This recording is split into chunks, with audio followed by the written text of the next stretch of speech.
मेरा मैसेज बाबर आजम को यह है कि भाई इनिंग बिल्ड करना सीखो।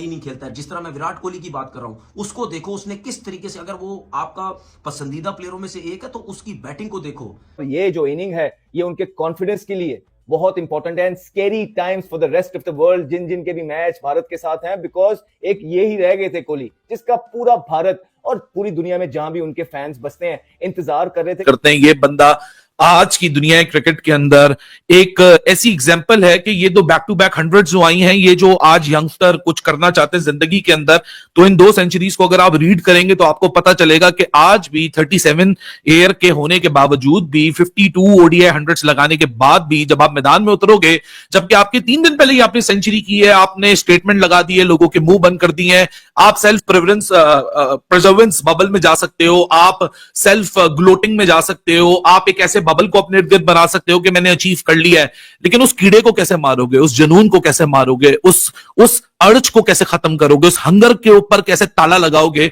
जो बंदा आता ही मैदान के ऊपर है, जिसने अपने पूरे करियर में सिर्फ एक चीज की है कि अपनी विल को, अपने गट्स को दुनिया के सामने रखा है, और ऐसा रखा है कि एग्जाम्पल एक के बाद दूसरी, दूसरी के बाद तीसरी, तीसरी के बाद चौथी, हर जगह अपने पूरे करियर में एक माइलस्टोन के बाद दूसरा माइलस्टोन, और वो माइलस्टोन भी ऐसे कि एक स्टेटमेंट सेट हो, एक ऐसा माहौल सेट हो कि जहां देखने वाला, बैठने वाला, बात करने वाला हर बंदा ये सवाल कर बैठे कि ये कैसे पॉसिबल है। What a knock by Virat Kohli tonight and back to back 100 Raipur के इस मैदान के ऊपर। आज विराट कोहली का आगाज, मैंने आपको 3 दिन पहले भी ये बात कही थी कि विराट कोहली की ओडीआई में सेंचुरी करने का तरीके कार जो है वो है सिंगल लो, डबल लो, ओपोनेंट को फ्रस्ट्रेट करो, लंबा वक्त गुजारो, 50 बनाओ, एक्सेलरेट करो, सेंचुरी पे पहुंच जाओ। लेकिन ये मुख्तलिफ विराट कोहली है। आप इसको छोटा गेंद कर रहे हो, ये पुल पे आपको छक्का मार रहा है। आप इसको फुलर लेंथ गेंद कर रहे हो, ये आपको ड्राइवे मार रहा है। अगर आप इसको बैक ऑफ द लेंथ डिलीवरियां कर रहे हो, ये आपको गैप्स के अंदर ढूंढ के, मिड ऑन के ऊपर, स्क्वायर के अंदर single double single double single double करके आपको इतना फ्रस्ट्रेट कर रहा है कि आप जब देख रहे हो तो आप ये बोल रहे हो कि what the bloody hell is in the process. Aamir को कल गालियां पड़ियां भाजी पूरे पाकिस्तान में, क्योंकि उसने बोला था विराट का शो है, विराट सबसे बड़ा इस दुनिया का प्लेयर है, बाबर से भी बड़ा है। उसने ये लफ्ज बोल के ना गलती कर दी। ठीक है, आज फिर जो है वो बाबर को एक्सपोज किया मोहम्मद आमर ने। आज क्या कहोगे बाबर घंटे के बारे में, छनकने के फैनो? आज फिर कोहली का शो आ गया। मोहम्मद आमर को छोड़ दो, वसीम अकरम ने तारीफ कर दिया। उसने बोला एज अ पाकिस्तानी हमें शर्म करनी चाहिए, कौन का टगो, हमें शर्म करनी चाहिए कि पाकिस्तान टीम का कोई भी प्लेयर उठता है ऊपर थोड़ा सा, कोहली से मिला देते हैं, कोहली के एल से मिला देते हैं। जो आज विराट कोहली ने भाजी बैटिंग की है ना, तबाही वाली बैटिंग की है, और मुझे तो गालियां पड़ती पड़ती है पाकिस्तान से। मेरे इंडियन दोस्तों, ठोक दिया ना विराट कोहली ने। मुझे बताओ ना, 8400 कर दिए हैं भाजी, और आपने भी इस वीडियो के ऊपर 84 लाख नहीं तो 84,000 सही, उधार नहीं तो 8400 ही जो है वो भाजी लाइक कर दे, आपकी मोहब्बत रहेगी। जितने भी जो है वो मेरे इंडियन दोस्त वीडियो देखेंगे, एज अ पाकिस्तानी मैं हमेशा से कहता आ रहा हूं, इस पाकिस्तान टीम का कोई भी प्लेयर अगर उठता है, अब्बू से कंपैरिजन ना करो, अब्बू से कंपैरिजन ना करो, जितने मर्जी बड़े हो जाओ, एल से नीचे ही रहोगे। समझो मेरी बात, गुच्छों में ही रहोगे, कभी ऊपर नहीं आओगे। बेटा is the brand of cricket. निकल बाहर ना जिम्बू, मुझे बता ना। मोहम्मद आमर ने आज फिर से पोस्ट किया, उसने बोला मुझे कल आप गालियां निकाल रहे थे भाई, मैक्सी भाई को भी गालियां निकाल रहे थे। चले मुझे तो नहीं बोला, लेकिन विराट कोहली ना अब वापिस आ गया पूरी तरह से, मेंटली, फिजिकली, परफॉर्मेंस वाइज। मुझे लगता है विराट कोहली काश अगर टेस्ट क्रिकेट इस टाइम खेल रहा होता ना यार, हमें वो विराट मिलता रेड बॉल में भी। पता नहीं, मुझे ऐसा लगता है शायद जल्दबाजी होगी रिटायरमेंट में, या शायद थोड़ा सा विराट की एबिलिटीज पे शक करना शुरू कर दिया। लेकिन मुझे ऐसा लगता है काश अगर विराट कोहली रिटायरमेंट ना लेते तो मुझे ऐसा लगता है कि रेड बॉल क्रिकेट में भी विराट कोहली की हमें वो विराटियंस इनिंग्स मिलती, हमें वो विराट की वो इनिंग्स मिलती जो विराट कोहली करता था। मतलब बट ये देखो, ये बीसीसीआई का कसूर है। सीरियसली मैं बोलूंगा, इधर बीसीसीआई का कसूर है।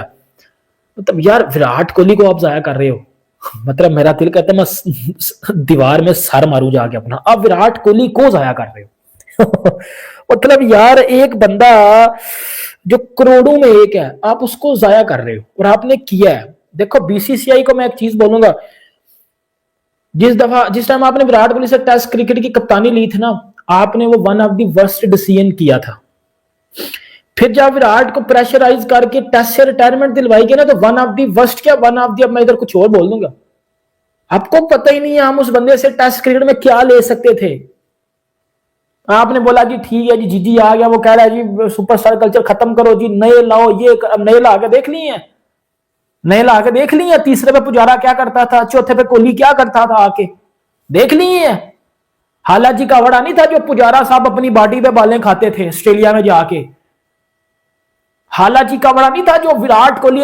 देखिए विराट की तो बात करनी ऑब्वियसली बात है, सबके ऊपर फर्ज हो गई है, क्योंकि उसने देखे back to back double century, और उसने एक बताया कि शेर जितना मर्जी बुरा जाए, बैट शेर शिकार करना नहीं भूलता। तो अभी देखिए same as it is king Kohli अगर यहाँ पे 50 साल का भी हो गया ना, तो उसको बैट से परफॉर्मेंस देनी आती है। अब जवाब भी देना एग्जैक्टली मैं यहाँ पे बात करूंगा गौतम के ऊपर ज्यादा, क्योंकि आप देखिए गौतम ने पहले क्रिटिसाइज हुआ उसको विराट और रोहित को टेस्ट और टी20 से ड्रॉप करने के बाद, उसके बाद आप देखेंगे अब क्रिटिसाइज हो रहा है ओडीआई के अंदर उनकी परफॉर्मेंस आने के बाद, और गौतम की बुरी है। एग्जैक्टली गौतम ऑब्वियसली बात है ना, आप देखिए कि आप जब एक गलत डिसीजन लेंगे, आप सुपरस्टार रिजीम खत्म करना चाह रहे हैं उसके, जबकि आपको इस चीज का बहुत अच्छे से आइडिया, क्योंकि आप भी क्रिकेट का एरा गुजार के हैं, आपको पता है कि जो स्टार होता है वो उसका ग्राउंड के अंदर जो एक एग्रेशन होता है, उसका जो प्रेजेंस जो होती है उसकी, वो अपोजिशन के ऊपर वैसे ही प्रेशर होता है, जिसकी वजह से आपने मेरे ख्याल से विराट और रोहित को जो ड्रॉप करने का स्टांस है वो एक गलत स्टांस लिया, जिसकी वजह उनके फैंस जो है वो आपसे नाराज भी हैं, ऑब्वियसली बात है, उसको वही फैंस आपके ऊपर क्रिटिसिज्म भी करते हैं। लेकिन आप यहाँ पे एक चीज मैं ऐड ऑन करता चलूंगा, गौतम के लिए आने वाले दिनों में एक और इनसिक्योरिटी खड़ी हो गई है कि बीसीसीआई ने फैसला लिया कि जो मैं एक वीडियो सुन रहा था जिसके अंदर मुझे पता चला है, लाइक बीसीसीआई ने कहा कि गौतम को 100% राइट है सारी सिलेक्शन करने के, सारे डिसीजन लेने के। ऐसा क्यों ना पॉसिबल किया जाए कि गौतम के बराबर एक और प्लेयर, एक और क्रिकेटर जो है वो लाके बिठा दीजिए, जो इनके दोनों के मिलकर डिसीजन जो है वो आगे, और उसके अंदर नाम किसका, आप इमेजिन करें एमएस धोनी। एग्जैक्टली आप धोनी का हाथ का तैयार बच्चा गायकवाड 100 कर दिया। एग्जैक्टली यही बात है कि पहले तो गौतम के और एमएस धोनी के वैसे क्लैशेस हैं। आप ये इमेजिन करें गौतम एक स्टेटमेंट देता है कि विराट ये ओडीआई से नहीं खेलेगा, वहां एमएस धोनी कैसे खेलेगा, तो जाएंगे किस साइड में, आप ये देखिए। एक दफा छोड़ देते हैं, साउथ अफ्रीका की बात थोड़ी सी करते हैं। अफ्रीका ने एक स्टेटमेंट दी थी कि भाई हम 2-0 से व्हाइट वॉश कर गए हैं, घर में आके कर गए हैं, उनके साथ जो अब हो रही है, जो विराट की ईगो हर्ट हुई है, उस ईगो के बारे में मैं यहाँ पे सिंपल सी बात करूंगा कि साउथ अफ्रीका के ऊपर बात करना फजूल है। क्यों? आप देखिए वो बली का बकरा बने हैं जिनको बच्चे भी मारे और बड़े भी मारे हैं। टेस्ट तो वो जीत गए, टेस्ट वो जीत गए। आप देखिए इंग्लैंड भी एक मैच जीतने के बाद उन्होंने कहा था कि हम बेसबॉल को क्रिकेट खेलेंगे, हम इंडिया को ऐसे कर देंगे वैसे कर देंगे। उसके बाद आप देखिए 4-1 हुआ था 2024 में इंडिया के होम ग्राउंड में आकर 4-1 हुआ ब्रेंडन मैकलम की स्टेटमेंट के बाद, ठीक है। तो सेम एज इट इज आप देखिए इंडिया ने अगर आपको दोनों टेस्ट दिए या आप चलो जीत भी गए, इंडिया को टफ टाइम देके आप 2 टेस्ट 2-0 से आपने इंडिया को व्हाइट वॉश कर दिया। आपका काम बनता है एक अच्छी क्रिकेट खेल के दिखाएं, ठीक है, जिसके अंदर जो फैंस है क्रिकेट के फैंस है वो एंटरटेन हो। वहां पे आप इको फैक्टर्स को जब छेड़ेंगे तो विराट द किंग कोहली वो खाली चेस के अंदर ही किंग नहीं है, उसको पता है कि मैंने टीम को कहां से उठाना है। लास्ट ओडीआई के अंदर उसने 135 किया और उसने सेलिब्रेशन बताया कि बाप ही होता है, सेम एज इट इज। आज भी वो 102 कर गया, लेकिन उसके साथ ट्विस्ट क्या था कि एक यंगस्टर जो पहले ओडीआई के अंदर 8 पे आउट हुआ, जिसको गौतम चांस नहीं दे रहा आगे खेलने का, श्रेयस अय्यर को ज्यादा प्रायोरिटी दे रहा है। No doubt he is also deserving player, वो बहुत आउटस्टैंडिंग प्लेयर। श्रेयस अय्यर मेरा एक फेवरेट प्लेयर में से एक प्लेयर है, लेकिन गायकवाड को अगर आप देखें ना, उसने मैडन 100 ठोक दी। एग्जैक्टली मैं ये बात करूं, गायकवाड को अगर आप देखें तो गायकवाड भी डिजर्विंग प्लेयर है। अगर श्रेयस अवेलेबल नहीं है तो गायकवाड का खेलना जरूरी है। गौतम ये उसके साथ ज्यादती करता था। आज उसने गौतम के मुंह पे ये भी चपेट मारी है विराट ने कि मेरे साथ पिच पे खड़ा हुआ तो 100 करके भी गया। ये बात सही किंग को कुछ दिया गया था, इस बार भी 350 प्लस है, तो इंडिया क्या डिसाइड कर रहा है कि ये 2027 का जो वर्ल्ड कप है ओडीआई उसमें तैयारी है कि रोहित शर्मा की कप्तानी वापस आएगी, और जब बड़े मेजर स्टार्स आपके पास हैं तो ओडीआई वर्ल्ड कप इंडिया इस बार कह लें कि ऑस्ट्रेलिया से लेकर रहेगा। देखें रोहित शर्मा के जैसा ना इंडिया के पास ओपनर, कोई भी ओपनर रोहित शर्मा के जैसा नहीं है, तो और उनके जैसा कैप्टन भी नहीं है, तो भाई बनाओ उसको कैप्टन बनाओ रोहित शर्मा। उसके बाद विराट कोहली जैसा 1 डाउन बल्लेबाज आप पूरी दुनिया में से मिला के उस हर टीम का एक स्ट्रॉन्ग बैट्समैन मिलाओगे तो भी विराट कोहली जैसा एक बंदा नहीं आप बना सकते। जिस तरह उसकी परफॉर्मेंस चल रही है, ये 2 बंदे इंडिया को 100 दोनों मिलके मैच ओडीआई का वर्ल्ड कप डिसाइडर मैच था कि सीरीज किसकी तरफ जाएंगी, और पहली इनिंग में पता चल गया। साउथ अफ्रीका ने बड़े जोश और खरोश के साथ टॉस जीता और कहा कि चलो यार बॉलिंग करते हैं। हाँ, वो ये सोच रहे थे कि विराट कोहली का डर इतना है कि भाई ये चेज में आके तो चेज करके चला जाता है, शायद आज इनको फिर बारी देते हैं, शायद जल्दी आउट हो जाए, शायद हमारी किस्मत बदले। भाई सबसे पहले ओडीआई उनका भी टारगेट नहीं है, पहले टारगेट है साउथ अफ्रीका, जो भैया बयानबाजी कर रहे थे, उन्होंने पहले मुंह बंद करना था साउथ अफ्रीका का, वो उन्होंने कोई ऑलमोस्ट कर दिया है। अभी एक तीसरा मैच जीतेंगे, 2 का बदला 3 से 1 एक्स्ट्रा हुआ, उसके बाद 5 मैच और देंगे, फिर जो 53वां ओडीआई का 100 ठोक दिया। हजम करो कि वो 100 सेंचुरियों के नजदीक जा रहा है, हजम करो भाई साहब इसको कि उसने बैक टू बैक ओडीआई का 100 ठोक दिया है। वो तो सेंचुरी कर रहा है ना, है हार रहे हो तो बॉलर्स की वजह से, आपके पास अपनी बॉलिंग लाइनअप भी पूरी नहीं है। अब प्रसिद्ध कृष्णा और जो है कि हर्षित राणा नए बॉलर हैं दोनों, और इनके दम पे गौतम गंभीर चला है अफ्रीका के खिलाफ मुकाबले करना। क्या बात है, सीनियर को आप खिला रहे नहीं हो, हैं ऑलराउंडर से आपने टीम को भर दिया है। वरुण चक्रवर्ती को डाल दो, रवि बिश्नोई को डाल दो, आप नहीं, जडेजा और वाशिंगटन सुंदर के जरिए हम बैटिंग भी करेंगे, बॉलिंग भी करेंगे। अरे एक ऑलराउंडर आप रखो और एक आप रेगुलर स्पिनर डाल दो, चक्रवर्ती या रवि बिश्नोई। लेकिन नहीं, गौतम गंभीर है तो भाई साहब अपनी चलाएंगे। चैनल को सब्सक्राइब करते जाना दोस्तों, वीडियो को लाइक भी करते जाना। मैं आपको एक बात बताऊं, अब आपको 2012 वाला याद होगा, नासिर जमशेद और हफीज ने सेंचुरियां लगाई थी, पीछे आकर किसने उनकी सेंचुरियां जाया की थी? विराट कोहली ने की थी, हैं 183 रन की इनिंग खेली थी। ये पिचेस जो है ना, ये क्रिकेट शुरू से ही ऐसी क्रिकेट हो रही है, कभी आपको कौन सा पिच मिलेगा, कभी आपको कौन सा पिच मिलेगा। ठीक है, अगर वो पहले बैटिंग करके आसान विकेट के ऊपर रन मार रहा है ना, तो वो पीछे बैटिंग करके मुश्किल टारगेट भी वो चेस करवा चुका है। 2013 की सीरीज आपको याद नहीं, ऑस्ट्रेलिया के खिलाफ 52 बॉल पे जो कोहली ने 100 लगाया था, भाई साहब वो रन चेस में था। 360 का टारगेट दिया था ऑस्ट्रेलिया ने, कोहली ने आकर 52 बॉल पे 100 लगाया था। रोहित का 141, शिखर धवन का 95। अगर वो पहले बैटिंग करके 350 के टारगेट दिलवा रहा है तो उसने टारगेट चेस भी करवाए। वो दूसरा ओडीआई मैच था, उसी सीरीज का छठा ओडीआई मैच, वो 7 ओडीआई मैच की सीरीज थी। छठे ओडीआई मैच में एक बार फिर से ऑस्ट्रेलिया ने 350 का टारगेट दिया था। 66 बॉल पे 100 रन से ज्यादा रन मार के, 66 बॉल पे 115 रन कोहली ने मारे थे। हाँ, 66 बॉल पे 115 रन मार के कोहली जो है कि वो मैच जितवाता है। वो 351 का टारगेट होता है, जाके आप गूगल सर्च कर लो, मुझे याद है अभी भी, ठीक है ना। तो उसमें भी एक ही सीरीज में 350 के टारगेट कोहली ने। बहुत सारी तालियां। यही काम हमारे यहाँ अभी हो रहा है कि जी इंडिया हार गया, भारत हार गया। साला खुद की हराने की औकात नहीं है, कोई और अगर मेहनत से हरा रहा है तो उसको अप्रिशिएट करो। अभी ये जो इंडिया की इनिंग थी एडन मार्करम वाली, भाई 110 रन ठोके एडन मार्करम ने, कसम से क्या रन ठोके भाई, यकीन को दिल खुश कर दिया। और इंडिया ने भी अच्छा खेला, ऋतुराज गायकवाड़, विराट कोहली दोनों ने सेंचुरी स्कोर किया, एकदम मस्त किस्म की इनिंग खेली दोनों ने।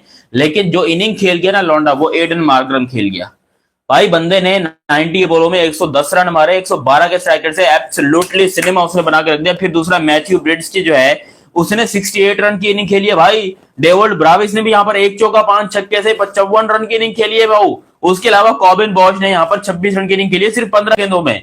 बहुत ही अंडर रेटेड इनिंग थी, लेकिन क्या मस्त किस्म की इनिंग खेली है भाई। वही खुद नहीं हरा सकते भाई, दूसरों को अब्बू बना लेते हैं। यही तो अपन बोल रहे हैं कि भाई जब खुद की हराने की अपनी औकात नहीं है, तो जब दूसरे हरा रहे तो उनकी तारीफ करो ना, अपने को काय को बीच में घसीट रहे हो। हम नहीं हरा सकते, सिंपल सी बात है। जिस दिन पाकिस्तान को हराएगा, मुझसे ज्यादा ऐसी भंगड़ा कोई नहीं करेगा। साला तू सामान भी बड़ा हो गया, बहुत हिलता है मेरा। तो मुझसे ज्यादा जो है ना वो भंगड़ा कोई नहीं करेगा जिस दिन पाकिस्तान इंडिया को हराएगा। लेकिन कब 8-0 हो गया भाईजान, 8-0 हो गया, 8-0। टेंशन नहीं लेने का, 8-0 हो गया। अभी मैं चाहता हूं कि पाकिस्तान इंडिया को हराए और मैं सेलिब्रेट करूं, मगर क्या ये दिन मैं देखने के लिए जिंदा रहूंगा तब तक? क्या मेरे बच्चे वो दिन देखेंगे, या मेरे पर पोते पर नवासे ये सब ये चीजें देखेंगे? भाई पे जो भी होगा भाई वो सब देखना जाएगा। फिलहाल इंडिया ने इस मैच को हार लिया है और पाकिस्तानियों को बहुत सारी खुशियां अता फरमाई है। आप लोग का बहुत बहुत धन्यवाद।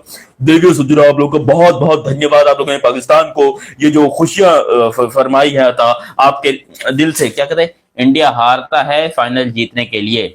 देखो नाजिश अंसारी नाम है आपका, क्या नाम है? नहीं, नाजिश शेख। नाजिश देखें बात ऐसे है, मेरे को क्या हो गया नाजिश? देखो भाई बात ऐसे है कि इंडिया अगर हारा है तो हार गया, सिंपल सी बात है। काहे को इतना मच करने का? अभी वो कोई क्रिकेट के वो कोई गोल चेस करवाए थे, यही कोहली है जिसने आज 100 लगाया है, जिसको सोशल मीडिया पे तनकीद किया जा रहा है कि भाई साहब इसने जो है कि सेल्फिश इनिंग खेल ली, जहां पर इतना मारना चाहिए था, ऐसे मारना चाहिए था, जहां पर अफ्रीका चेस करके चला गया वहां पर जो है कि कोहली ने 100 लगाया है। तो क्या क्या करता कोहली बताओ यहां पर? हाँ, कोहली खुद बॉलिंग करवाने आता, खुद कोहली ने कोई 1 ओवर करवाया है? आपके बॉलर्स मार खा के गए ना। कोहली क्या करे?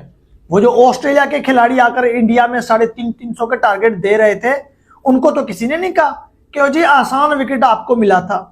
हाँ, लेकिन कोहली वहीं पे रन बनाए तो कोहली सेल्फिश इनिंग खेल रहा है, कोहली फ्लाइट विकेट पे रन बना रहा है। ऐसे ऐसे जो है कि ट्रोलिंग की जाती है। 2016 में भी एक ओडीआई सीरीज हुई थी, हाँ, उसमें इंग्लैंड ने दिया था 350 का टारगेट। वो आपको याद होगा, केदार यादव और कोहली ने सेंचुरियां लगाई थी उसमें, हैं? 350 का टारगेट था, वो भी कोहली ने 100 लगाया था पीछे आकर। उसी सीरीज का आखिरी वनडे मैच फिर से इंग्लैंड ने 300 प्लस का टारगेट दिया, कोहली ने उसमें 65 रन की पारी खेली थी। यानी 350 के पीछे भी वो सेंचुरियां लगा चुका है, मैच जितवा चुका है। भाई साहब, अगर अफ्रीका की टीम चेस करके गई है ना 350, तो इंडिया की टीम ने भी पता नहीं कितने 350 के टारगेट चेस किए हैं कोहली के दम पे, कोहली की सेंचुरियों से। ये तो मुझे याद है कि कोहली ने इंग्लैंड के खिलाफ 350 का टारगेट चेस करवाया, 100 रन बनाया था। इनकी प्रेजेंस, आप मैं ये वो पॉइंट आ गया तो विराट से बच रही थी। आप ये बात है कि आपको वो पॉइंट आ गया, जो लेजेंड होता है उसका प्रेजेंस मैटर करती है ऑन फील्ड। आज ये देखिए उस किंग की प्रेजेंस की वजह से आज गायकवाड़ का भी 100 बोर्ड पे लगा, और जैसे मिलके उन्होंने दोनों ने 195 की पार्टनरशिप खेली है, 3rd विकेट पार्टनरशिप। मेरे ख्याल में कमाल का नॉक वहां पे मैच इंडिया की जेब में आ गया था। साउथ अफ्रीका वहां पे टिम्बा को कैप्टनसी दे तो चाहे केशव मराज को वापस ले गए। आज देखिए केशव मराज वापस आए, 10 सालों में 70 स्कोर बना और कोई विकेट नहीं, हालांकि स्पिन ट्रैक था। सर, लास्ट मैच में बातें हो रही थी कि भाई निगिती नहीं हमने खिलाया, हमने महाराज नहीं खिलाया, हम बी साइड के साथ हैं, इस दफा तो ए साइड आई थी। तो देखिए ना क्या हुआ फिर रहा तो फिर वही ना। आप देखेंगे ए साइड है तो चाहे बी साइड है, स्कोर 350 पार ही रहा है। तो आप ये आज एस्टिमेट गए। हाँ, यहाँ पे एक पॉइंट जो मैं उठाऊंगा, के राहुल, जिसको जो कैप्टनसी के लालच में परफॉर्मेंस नहीं कर रहा, लाइक उसको लालच नहीं है कोई। हाँ भाई, आज देखिए पहला मैच, पहले मैच के अंदर उसने अपनी इस जगह को सैक्रिफाइस करके वॉशिंगटन सुंदर ऊपर भेजा और नीचे से आके उसने तेज 60 स्कोर खेले, सेम एज इट इज। आज वो वॉशिंगटन सुंदर को नीचे ले गया, खुद ऊपर आया और आके तेज खेल गया। लाइक 350 पार होने में मेरे ख्याल में दोनों मैचेस के अंदर के राहुल का बहुत बड़ा हाथ है। पर तो रही थी, क्योंकि जब हम एज अ पाकिस्तानी कहते हैं ना, पाकिस्तान में सच बोलना एक बड़ी बात है, ठीक है। और दुनिया ने देखा भाजी 8400 वसीम अकरम ने कांग्रेचुलेट किया, वो 100 कर देगा। विराट कोहली, वसीम अकरम ने बोला कि कांग्रेचुलेशन टू विराट कोहली, भाई वो 100 करेगा। सचिन भाजी तो प्लेयर थे, लेकिन ये विराट कोहली भी क्रिकेट का जो है वो गार्ड बनेगा, क्रिकेट का बेताब बादशाह बनेगा। विराट कोहली 100 करेगा। वसीम अकरम ने बोला इतना बड़ा लेजेंड है, वो पाकिस्तान का क्रिकेट रियलिटी को बर्बाद करता है। मुझे बताओ ना, विराट कोहली वो जिसे वसीम अकरम भी तारीफ करे, मोहम्मद आमद जिसका फैन हो, हम जिसके फैन हो, जो क्रिकेट को समझते हैं, तनवीर छनकने की तरह नहीं है हम, छनकने की तरह, मेरे घंटे की तरह नहीं हम। मुझे गुस्सा आता है यार, बंदा 8400 कर चुका है। और आप अच्छा समझने वाली बात दोस्तों यहाँ ये है कि ये जो 8400 है ना, आप पूछेंगे घंटे के फैन के होते थे 1900 ने, 1900 उनसे पूछे कैसे आए हैं, किस टीम के खिलाफ आए, ये सवाल पूछे, किस टीम के खिलाफ आए हैं? जिम्बाब्वे के खिलाफ आ गया। अच्छा जी, कोहली के कितने मैच है जिम्बाब्वे के खिलाफ, अफगानिस्तान के खिलाफ, श्रीलंका के खिलाफ? बताओ ना। श्रीलंका जिस वक्त में कोहली खेलता था श्रीलंका के खिलाफ, वहां कमाल के प्लेयर होते थे, मलिंगा ये वो। आज की श्रीलंका कौन सी श्रीलंका है, ठीक है। इसकी वेस्ट इंडीज के खिलाफ जो मैं कहता हूँ सारे रन है। भाई पाकिस्तान टीम को सीखना चाहिए, ये बोला वसीम अकरम। मतलब विराट कोहली की रेलेवेंस को, विराट कोहली की एग्जिस्टेंस को सवाल उठाया गया। ऑस्ट्रेलिया में 2 बैक टू बैक डक्स के बाद लोगों ने बोला हमारी बात बिल्कुल सही साबित हो गई है, यह बंदा खत्म हो चुका है, he needs to make a space for youngster. आज यंगस्टर को बैठ के दिखाओ ये इनिंग्स कि यंगस्टर, अगर तुमने इस लेवल पे ऑपरेट करना है कि जब तुम 37 ईयर के होगे, जब तुम्हारा इंटरनेशनल करियर कोई तकरीबन 15 साल क्रॉस कर चुका होगा, तो तुम्हें इस पॉइंट ऑफ टाइम पे डिलीवर करना पड़ेगा अगर तुम अपने आप को हॉल ऑफ फेमर कहलवाना चाहते हो। खिलाड़ी तो 148 ईयर्स में सैकड़ों आए हैं, सैकड़ों चले गए हैं और सैकड़ों मजीद आएंगे, सैकड़ों मजीद चले जाएंगे, लेकिन चंद ही याद रह जाते हैं। और चंदी ऐसे होते हैं कि जब भी कोई इनिंग्स खेली जाए, कोई बड़ी पारी लगे, कोई बड़ी परफॉर्मेंस आए, तो बोलने कि यार ये उस बंदे की झलक है। और विराट कोहली आज भी उसी प्रोसेस